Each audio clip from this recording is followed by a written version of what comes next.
and counting. If we pulled out now, the gangs would take over, the streets would be in mayhem. Forced under pressure. Only being home for 5 months, it's become a little harder each time. Facing new dangers every day. The vehicle was right there. They had thrown a grenade right over that wall.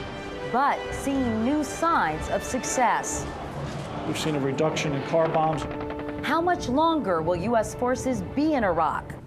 Those decisions will be based on a calm assessment by our military commanders. Do the Iraqis even want American troops here? Yes, it's necessary for U.S. troops to stay. They have caused us a lot of problems. America in Iraq, the road ahead.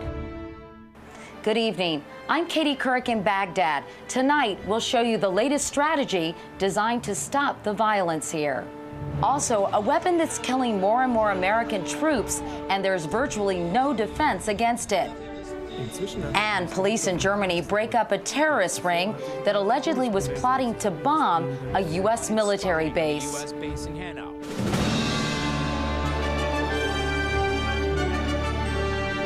This is the CBS Evening News with Katie Couric reporting tonight from Baghdad.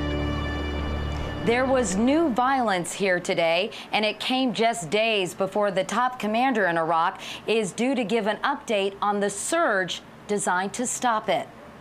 13 Iraqi civilians were killed when a roadside bomb exploded alongside buses used by commuters in a Shiite neighborhood. 3 American soldiers were killed when another roadside bomb hit their Humvee, and 3 more were killed in combat. The total U.S. death toll for the war is now 3,752. All of today's attacks happened in Baghdad, where a top general has been trying a new approach. He took me to the heart of the city to see it firsthand. As second in command, few have logged more miles to Iraq's most dangerous places. Still not happy with the level of security. The places we're going are in good shape, but there's still some areas that aren't. But General Raymond Odierno's most critical battle may be the one he faces in the capital city of Baghdad, a shell of its former self. It's still a mess. Look at this building. Of the 30,000 additional troops sent here for the surge, more than 26,000 were deployed to secure Baghdad. But since January, there's been a new strategy. Iraqi army and police working with U.S. forces in dozens of joint security stations, small police stations scattered throughout neighborhoods. So what we did is, when we were on the outskirts, we would drive in every day to conduct patrols, kind of like taking a trip through the city. Now we're here permanently. We can walk outside. With Iraqi forces. With Iraqi forces, and the people get used to us. They get more confidence in us, and more importantly, it builds confidence in the Iraqi security forces. The Iraqis know the neighborhood. The Americans have the know-how and the gear. Vests and Humvees. This is one of the poorest sections of the city, and the residents here are particularly vulnerable to militants and criminals who may want to recruit or exploit them. Simple tasks, the general says, are good signs. Something as simple as picking up the trash or sweeping it up is a positive sign to you. Because it shows confidence. Before they had security, they didn't care. All they cared about is how to stay alive. That's right. U.S. reconstruction teams have doled out almost $600,000 in grants in East Baghdad alone to reopen businesses like bookstores at Baghdad's famous Mutanabi market, nearly destroyed last spring by a car bomb that killed 54 civilians. Why was it important for this street to reopen and books to be sold here in Baghdad? It's practically the most important thing. It's how we communicate. General Odierno took us across the river to Haifa Street. That alleyway right there. The scene of an intense and important battle earlier this year. Now it's a military public works project. Concrete barricades that keep car bombers out have been painted by local Iraqis. And at a nearby market, the daily hustle and bustle of life is being seen and heard again. Tell me how this market has changed. Well, just the sheer number of stores that are open now compared to even last month. So January, February, the market was not open at all. In March, a few stores. In April, a few more, and now there's over 1,000 stores open here now. But alongside the olives and Middle Eastern bread, there's the continued threat of violence. This shopkeeper told me he did feel safer, but was still afraid of drive-by shootings. This 11-year-old said he wasn't scared and was surprisingly casual about the latest incident in his neighborhood. He said yesterday a little kid got shot right here. Really? A little kid? A baby? But how? How? Shlon. There was small arm fire engagement between two groups and she got caught in the middle. A little baby. Baghdad is still rife with sectarian violence, al-Qaeda, militias, and gangs. Just this past Saturday, 4 people were killed in random shootings. A mortar killed one, wounded another. A roadside bomb wounded 3 Iraqi police officers, and the bodies of 15 people were found scattered all over the city. Believe it or not, this is a significant improvement from last year, though, when an average of 85 people were killed here every single day. We've seen a reduction in incidents. We've seen a reduction in car bombs and truck bombs. We've seen a reduction in the explosive IEDs in Baghdad, so the signs are good. As for the state of the Iraqi army, it'll take us a while longer to continue to get them to the strength necessary and train to the level that we expect them to be at in order to maintain that control. But the key piece that we are seeing is, in fact, the populace are rejecting these groups, and that's the first step. this is psychological warfare Baghdad style, an effort to win the hearts and minds of the Iraqi people by turning them against extremists and convincing them that U.S. and Iraqi soldiers are here to keep them safe and improve their lives. Most of the U.S. casualties here in Iraq are caused by roadside bombs, or IEDs as they're known, improvised explosive devices. They're responsible for 80% of U.S. casualties. But another weapon is now taking more and more American lives. And as Lara Logan reports, it's almost impossible to defend against it.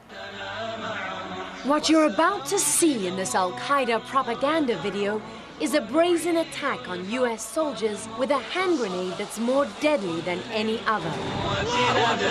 The explosion is huge as 3 of these armor-piercing bombs find their target. It's not a new weapon on the Iraqi battlefield, but CBS News has learned it's being used more now than ever. And for the first time, the Army has admitted this weapon is killing its soldiers. Captain Benjamin Jones led me to the place where he lost a young soldier to one of these hand grenades in June. The vehicle was right there. They had thrown a grenade right over that wall. Right over these barriers? Right over that barrier. 21-year-old Private First Class Veach of Fort Carson's 2nd Brigade Warriors died after the explosive penetrated his armored vehicle in Baghdad's violent Dura neighborhood. So did Warriors Private Stephen Davis, less than 2 weeks later on the July 4th holiday, also in Dura, a key strategic area Al-Qaeda desperately wants to take back from these soldiers. The terrorist group has been eager to take credit for the use of this lethal weapon. 3 months ago, their organization in Iraq announced the creation of a new thermal brigade and paraded these men in a video posted on the internet. They even used diagrams to show how this Russian-made weapon actually works. That matched military explanations obtained by CBS News. When the pin is pulled and the grenade is thrown, a small parachute is released. It stabilizes the grenade and ensures it comes down vertically on its target. The shape charge inside punches through the armor, and slow-burning explosives are released to ensure the deadliest effect. During the battle here in Dura, the Army says more and more of these hand grenades are being used. In firefights like this one that suddenly broke out during our visit there last week, it's yet another worry for the soldiers. The attack was led off with by a catastrophic explosion. Captain Jim Kearsey tells me armor-piercing hand grenades were used against his men on this street corner in a massive complex attack that killed 5 of his soldiers at the end of July. turn south down this road. In another attack, Staff Sergeant Paul Crenshaw was almost killed just a few yards down the road when one of these grenades were thrown over this wall into his vehicle, wounding him and his gunner. There was a crowd of people as we drove by over here. It could have been any one of them standing there just waiting for us to come by. The soldiers say it's impossible to know when ordinary-looking civilians at the side of the road, like these men in the Al-Qaeda video, will suddenly launch their deadly weapons. And that makes attacks like this just about impossible to stop. In this environment, winning over the population is critical for U.S. soldiers, so they can't treat ordinary civilians on the street with suspicion all the time. And that makes them especially vulnerable to this weapon. Katie? And Lyra, I understand these weapons are dangerous not only for those who are targeted, but for those who are using them. Well, as you can see in the video, the backblast is so huge that they start to run away as fast as they can. And they're not particularly accurate all the time, but they're cheap and they undermine the advantage the U.S. has in terms of high-tech weaponry and heavy armor. And that makes them very effective for insurgents. Lyra Logan. Lyra, thank you so much. And we'll be back with more from Baghdad, including Iraqis risking their lives to broadcast a message of hope. But up next, Harry Smith is in New York with details of how German police foiled a major terror attack aimed at the largest U.S. military base in Europe.